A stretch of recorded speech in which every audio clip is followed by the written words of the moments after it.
right? Turkey's economic policies. Turkey's economic policies, right? So Turkey's medium-term program. In the press statement in 2014, Turkey's minister in charge of the economy, Ali Babakan, introduced Turkey's medium-term program for the period 2015 and 2017. He stated that the first priority of the medium-term program is solving the problem of inflation. Second is the current account deficit, and the third is structural reforms, right? So the case study is about Turkey, and this is about their program, which they have developed, which is called medium-term program. And what they're trying to do in the medium-term program, so it's a 2 years target. And during those 2 years, they want to do what? They want to control their inflation, they want to control their current account deficit, and they want to do structural reforms, right? So tight fiscal policy will be pursued in order to reach Turkey's goal of lower inflation and a reduced current account deficit. Structural reforms are important to increase Turkey's potential growth, the minister said, right?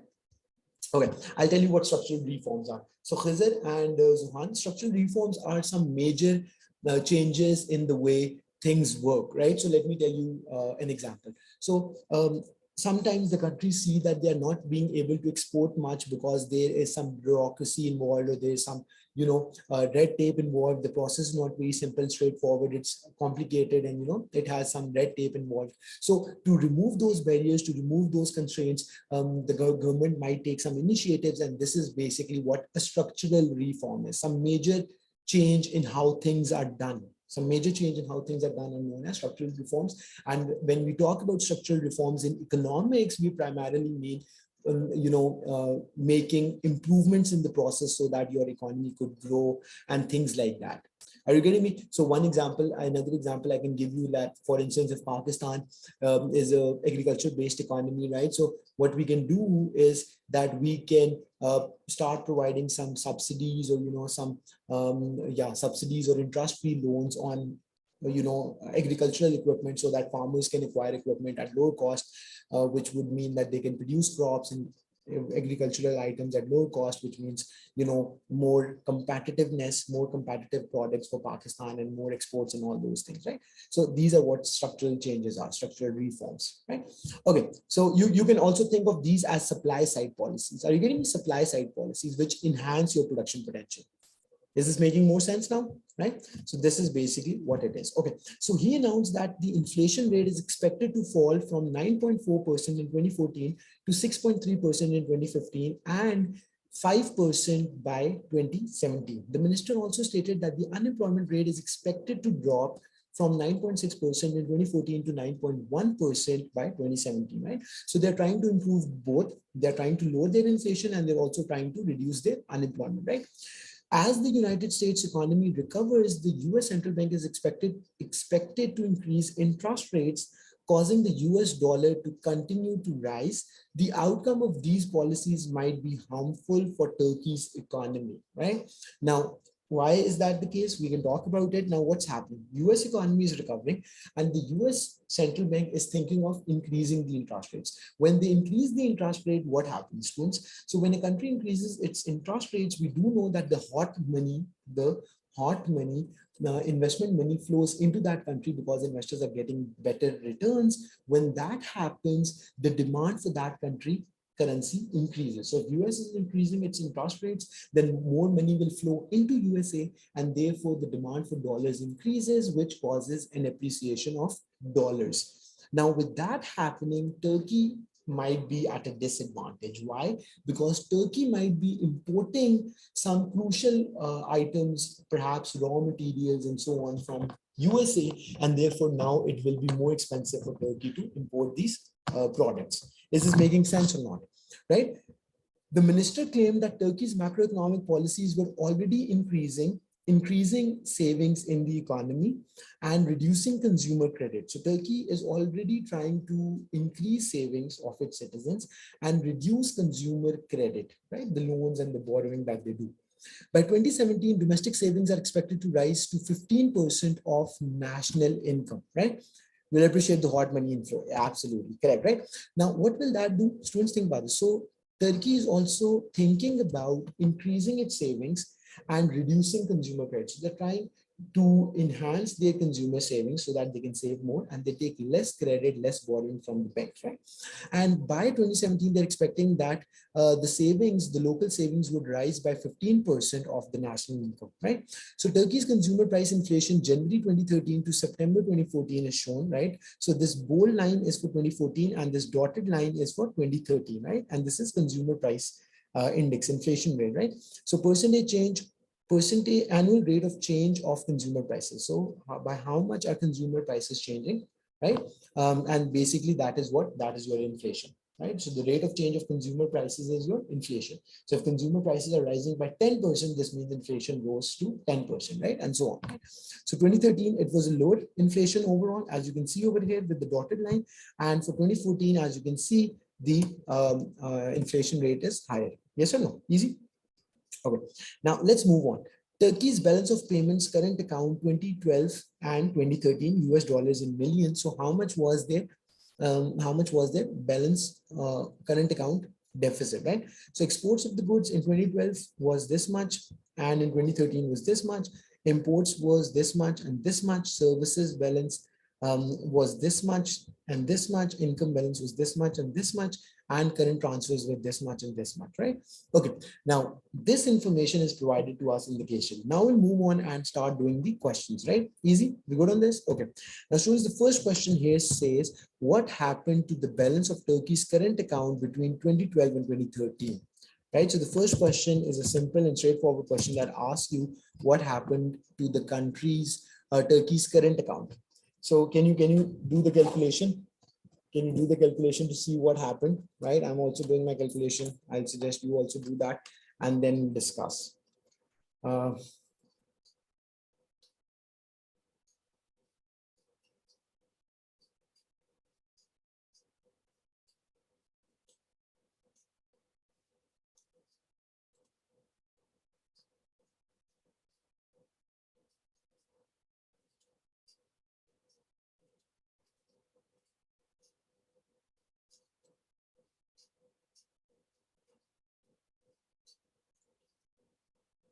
So can you tell me what happened?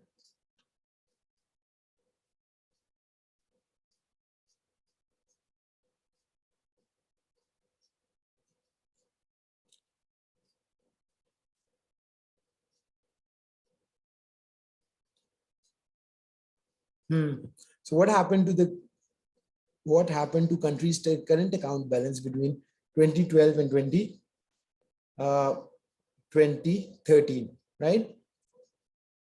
Okay, so it was a deficit, right? And the deficit increased by how much, right? So in both years, so you'll write it down like this. It was a deficit, right? Have a look at this. So you would say deficit in both years. In 2012, sorry, in 2012, it was $48497, right? And in 2013, it was a deficit of sorry, I forgot to write the million. So please be very careful. Always include the million, right? It was a deficit of how much? It was 65066, I guess, right? It was a deficit of 65066, right? Million, obviously. And you can see by yourself that the deficit rose by how much? 16 point something. Also take the difference of the two, 15. It's 15. No, I think it's 15. 65066 minus 48497. No, Zohan, you did it incorrectly. Check your calculations again. So the deficit increased by 16,569. Increased by $16,569 million. Right? Yes or no? Is this correct, students? So this is all what you're supposed to write in this question, right? So you first of all told it's for 2 marks, right? So you were supposed to tell that it was a deficit in both the years, but the deficit increased from 2012 to 2013 and it increased by this much amount, right? By this much amount. Any confusion? Okay. Now, as far as the calculation part is concerned, you might be wondering that why is this coming with the negative sign? So let me explain you over here if you are still not sure about this. So students, import of goods, if that's coming with the negative balance, if any component of current account or balance of payments is coming with the negative balance, what it means that your outflows were greater than your inflows, right? Your outflows, the money going out, the imports, right? It's already clearly mentioned imports, right? So your outflows were greater than your inflows, right? So it's a negative value. Similarly for the income as well, since it's a negative sign, it shows that the outflows were greater than inflows. Easy? This is making sense, right? So you have to be very careful with what it's showing us. All values in 2012 and then did for 2013, then match both and give explaining, right? Right. Yeah, that's correct. That's correct. That's correct. Why are we getting different values? Okay, recognition of the deficit in both years, and this has increased reverse in 1 mark. We are not even supposed to calculate the values. No calculation needed, although the figures can be used to illustrate the growing deficit if the candidate produces a calculation that has a negative value for the balance, but there is no clear recognition that it's a deficit, then no marks. Right. Right. Okay. So in fact, we will not even what happened to the balance, right? So it did not. Yeah, my bad, my bad. Since the question is not talking about you to calculate, right? So these are the small types of mistakes that we are likely to make on an exam. Even I made this mistake. I did not read the question carefully because it clearly says what happened. It didn't ask you how much was the change or what was the balance, right? What was the balance? What happened to the balance? Yes or no? Are you getting me? But obviously, if you have produced correct calculations, so we would be getting marks, 2 marks anyways, because we said the deficit in both years, so that was for 1 marks, and right, and then we said that the deficit rose between 2012 and 2013. So these were the 2 marks for. Easy? Is it? Is this clear? Right? So if this is clear, then we'll move to the next question. Then the next question here says, students, right. So the next question here says, right. Use production possibility curve diagram to show the intended outcome of the structural reforms in Turkey.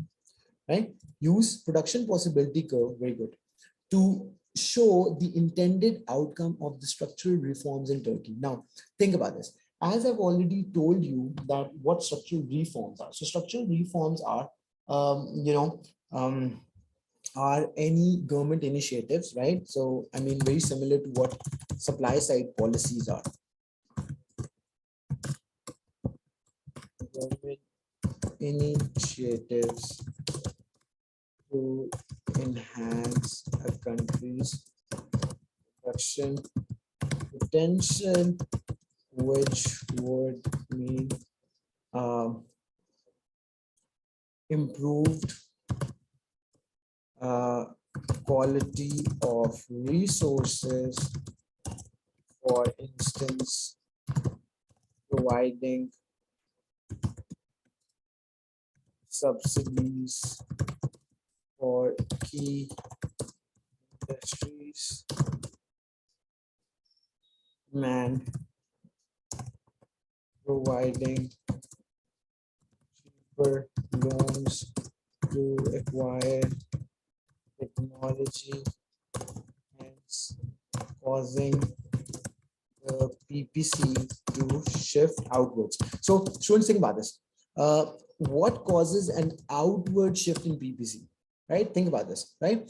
Right, as the supply will increase, absolutely. And a brief explanation would really help in this case, Zohan, right? So what are structural reforms? So structural reforms are kind of, supply side policies in which a government, in which a country is trying to enhance its production potential by removing inefficient processes and by, creating incentives for businesses to produce more, right? So when that happens, what would it do? So we know that production possibility curve shifts outwards due to more quantity or quality of resources, right? So even when you have more technology, even when you have more efficient means of production, like more trained workforce and more efficient machines and all that, so that causes an outward shift in the PPC. So in this case, resources are not increasing, the quantity is not increasing, because obviously there is no evident,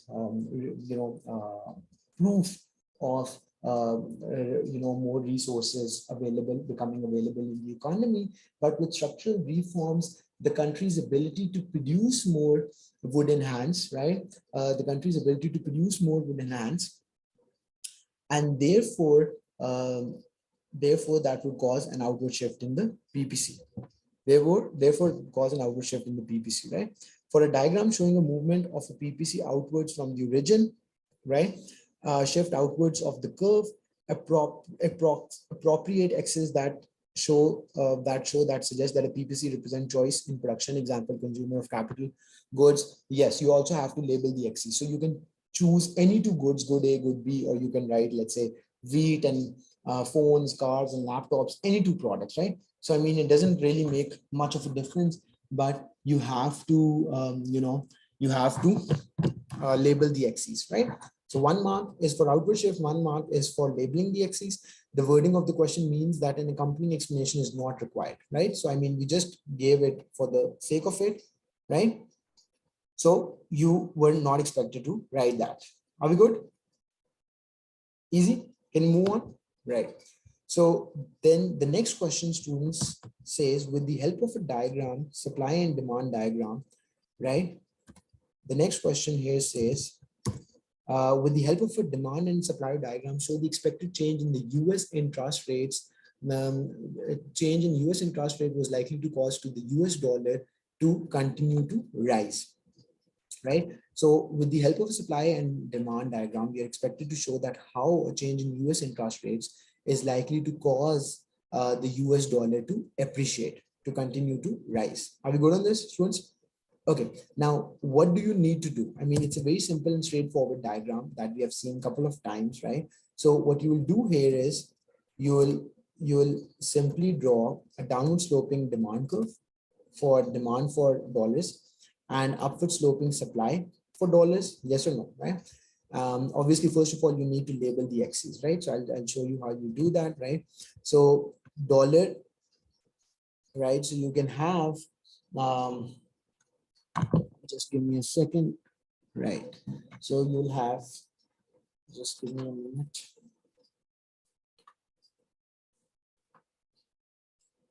Right, just a second.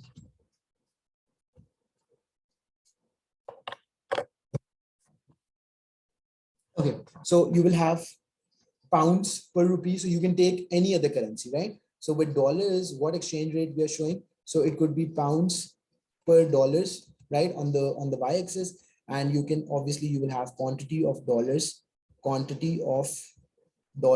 the x-axis. Yes or no? Quantity of dollars on the x-axis. Now, upward sloping would be the supply of dollars. Downward sloping would be your demand for dollars. Yes or no, students? This is making sense, right?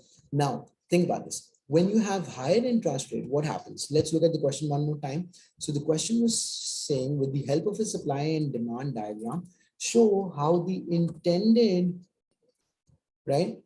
With the help of a demand and supply diagram, show how the expected change in US interest rates was likely to cause the US dollar to continue to rise, right? So, I mean, still it's for 2 marks, so you don't really need to explain anything in words, right?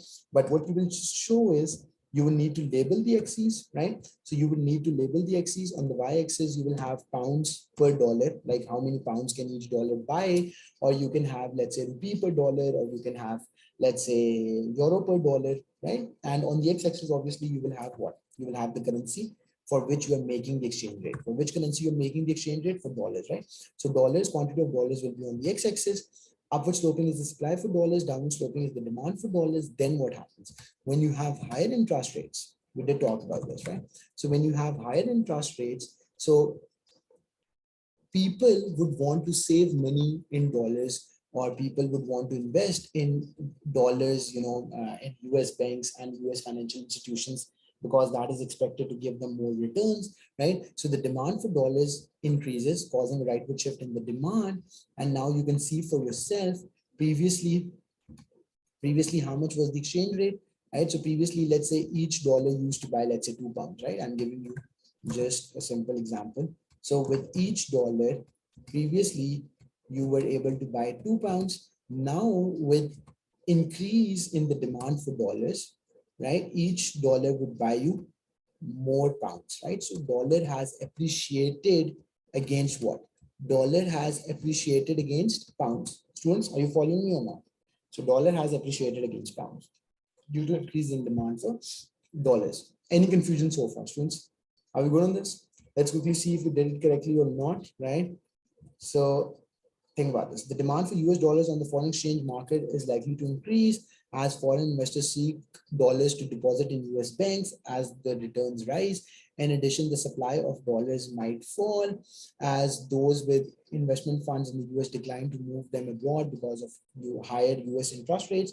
For an accurate diagram showing the demand supply for US dollars in the foreign exchange market and a shift in the demand curve to the right or a shift in supply curve of the US dollars to the left and the resulting appreciation of the dollar, right? For a brief explanation of the underlying cause of of an increased demand for or reduced supply of US dollars on the foreign exchange market based upon the higher return on the investment funds in the US, right? So I mean here, right, you're also supposed to write a brief explanation, right? So like it said,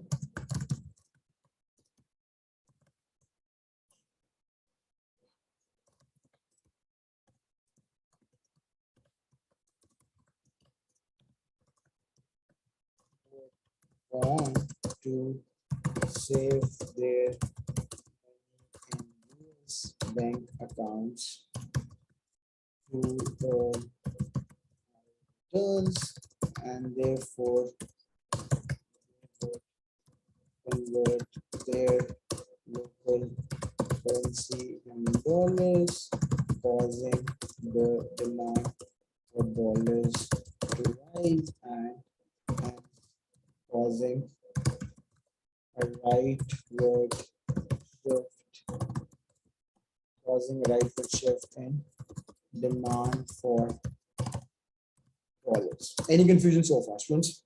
Is this clear? So you were just supposed to write a brief, apart from the diagram that we have just seen, you were supposed to write a brief explanation of why the demand for dollars increased, which is very simple and obvious that whenever we already know this, whenever the demand, whenever the interest rates in any country rise, then foreign investors who are looking for better returns, what they will do is that they will move their savings or they will move their money from their own country or their local currency to that foreign country where the returns are increasing.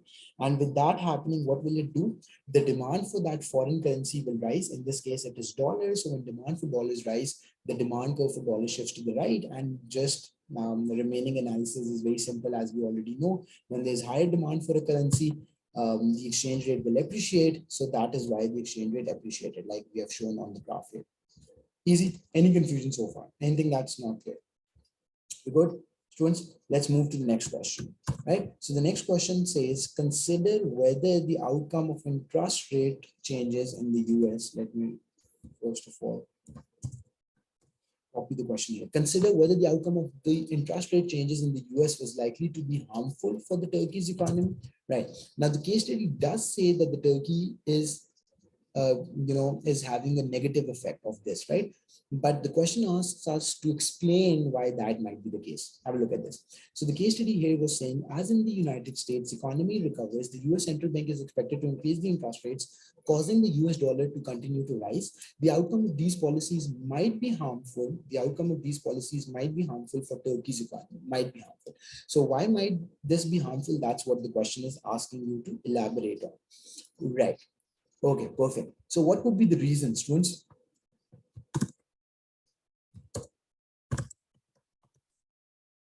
Yes, if Turkey is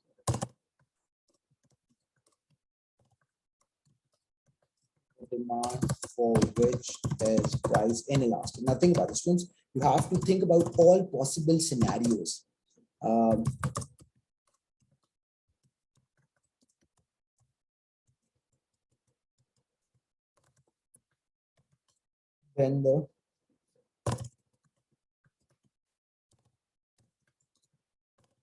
When Turkey cannot afford to reduce the demand for these resources significantly, so would end up spending more amount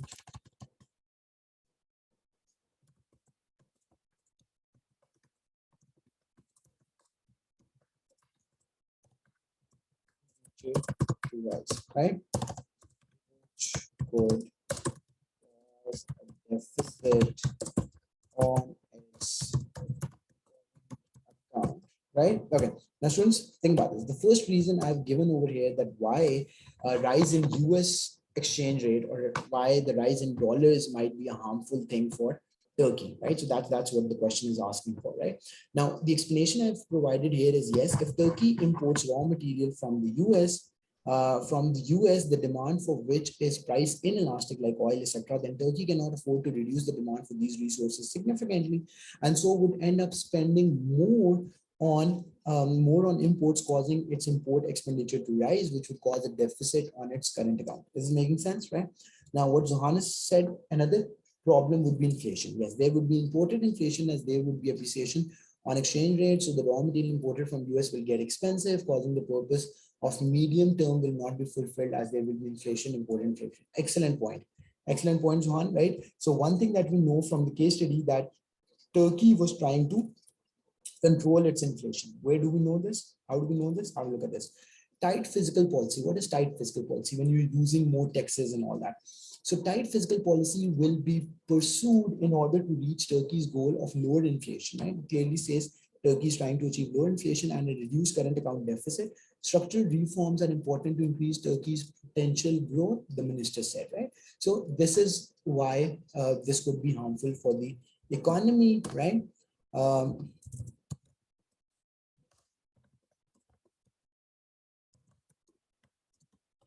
Votes from US would harm Turkey's objective of achieving lower inflation, and therefore prevent it to achieve its medium-term program. Right? Yes or no? Students, are you following me or not? Right? Okay. Any other reason because of which any other reason we have to believe that it might be harmful? Consider whether the outcome of the interest rate change in the US was likely to be harmful for Turkey's economy. Right? Another reason could be that the investment from Turkey might be moving to USA. The Turks, what do we call them? Turks?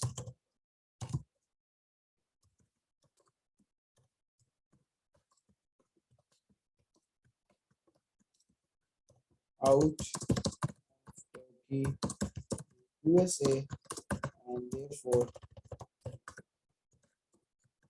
it would represent, it could cause a deficit on Turkey's financial account. Yes or no? Students, are you getting me or not? Right? So when investment is flowing out of your country, right? What type of investment it is? It is financial investment. Sorry, portfolio investment, right? So when portfolio investment or indirect investment, as we say, right? So when your portfolio investment, which is in your financial assets, is moving out of your country because other countries are offering higher interest rates. So what that does is that it causes an outflow on your financial account, and with an outflow on your financial account, that would cause a deficit. That causes a deficit. Yes or no? This is making sense. It won't be harmful as there will be hot money outflow causing the exchange rate of Turkey to depreciate. Okay, correct. Making exports more competitive in international market, causing increase in the net exports. Okay, now that's absolutely correct way of analyzing the analysis, and the line of argument that you have provided here, John, is absolutely correct. But my question to you would be, let's read the question again. Let's see if they are really asking for that. They haven't asked us to discuss, because the idea we discuss is that you are expected to discuss both sides of the argument and tell which would happen, which is more likely to happen. But here it clearly says, consider whether the outcome of the interest rate changes in the US was likely. Consider. Now this is a little confusing. Consider whether the outcome of interest rate changes in the US was likely to be harmful for Turkey's economy. Was likely to be harmful. Interesting. Was likely to be harmful for Turkey's economy. Right. So let's check the marking scheme. Let's see what it has to say. Right. The rise in interest rate in the US And the rise in the US dollar might be harmful for Turkey's economy for a number of reasons. Okay, there might be an outflow of investment funds from the Turkey to USA, creating a deficit in country's financial account of the balance of payments, as I said. In addition, the rise in the US dollar would affect the price of Turkey's exports and imports from the US, affecting the current account. This might create a deficit in the current account. In addition, there might be impact upon employment and the rate of inflation in Turkey. We talked about this. It could be argued, however, that the rise in interest rate in the US would have a beneficial effect on Turkey's economy. The rise in interest rate in the US and the appreciation of the dollar would mean Turkey exports to the US are cheaper and Turkey's imports from the US are more expensive. If the Marshall-Lerner condition, yeah, that's correct. If the Marshall-Lerner condition is satisfied, this will lead to improvement in Turkey's balance of payment on the current account and possibly a fall in unemployment in Turkey. Absolutely. Very nice, John, that you were correct. You were correct for explaining potential harmful effects on the Turkey of the interest rate changes, for explaining potential beneficial effects. So it's exactly what you were talking about. Yes. So now, Khizr, did you get this part? Right. So did you get this part? However, with appreciation of dollar, the Turkish exports will become price competitive and therefore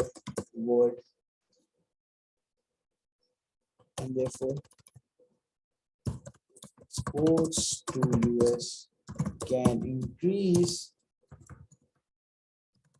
Now, one more thing that you will need to understand here. If the Marshall-Lerner condition, listen to this very carefully, students. Now, what exactly is Marshall-Lerner condition? I'll explain it. If the Marshall-Lerner condition holds true,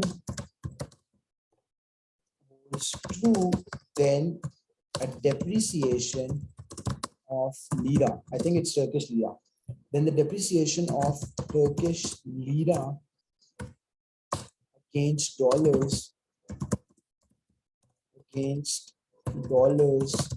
would mean that given more elastic demand for Turkish exports and imports would cause the Turkish balance of payments to move out of deficit into surplus. How many of you got this, right? So what exactly is Marshall-Lerner condition? Let's quickly have a look at this, right, John? Okay, great. Right. So what exactly is Marshall-Lerner condition? Students, have a look at this. So Marshall-Lerner condition says that when your country's exchange rate is depreciating, students, right? Now, what that actually does is that it will cause your balance of payments to appreciate. How so? Let me tell you, right? So you will make a graph like this where you'll have on the y-axis, positive side of the y-axis, you will have a surplus of your balance of payments, and on the negative side of the and on the negative side you will have, the deficit, right? Easy. So here you will have the deficit. Okay. Now, when your exchange rate is becoming weaker, now the reasoning that we have provided here is that your exports are becoming more price competitive, right? Those products, now your products or your exports are cheaper for foreign countries, and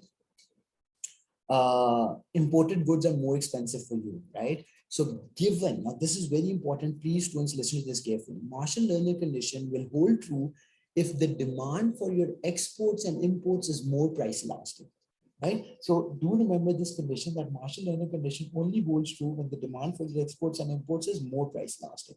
So in that case, what happens? It's a J sort of a curve, and what it actually shows that initially, this is on the x-axis, you have the time period, right, for which you are recording the change in your balance of payments, right? So you have your time period on the x-axis, you have surplus on the positive side of the y-axis, you have deficit on the negative side of the y-axis.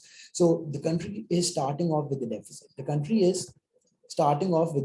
Yes or no? And over time, slowly, for some time, your deficit increases, right? For some time, your deficit increases, and after that, so up till this point, your deficit was increasing, and after that, your deficit starts to decrease. Why? Because then people realize that imported goods are more expensive for you and exports are cheaper. For other countries, your products are cheaper. So they start buying more from you and your citizens start buying less from other countries. So therefore, this Marshall-Lerner condition says that if the demand for your exports and imports is more price elastic, then over time, slowly and gradually, your deficit will move from deficit to a surplus. Easy. Zohan, is it? Is everyone clear on this? Right? So this is what you were supposed to say. Okay. Great. Now, the next question here we have, students, right? So the next question here says, explain two factors that determine how increase in consumer. Okay, so the class is about to end. So I'm ending the class and rejoin with the same link. So you guys rejoin with the same link and then continue with the last two questions.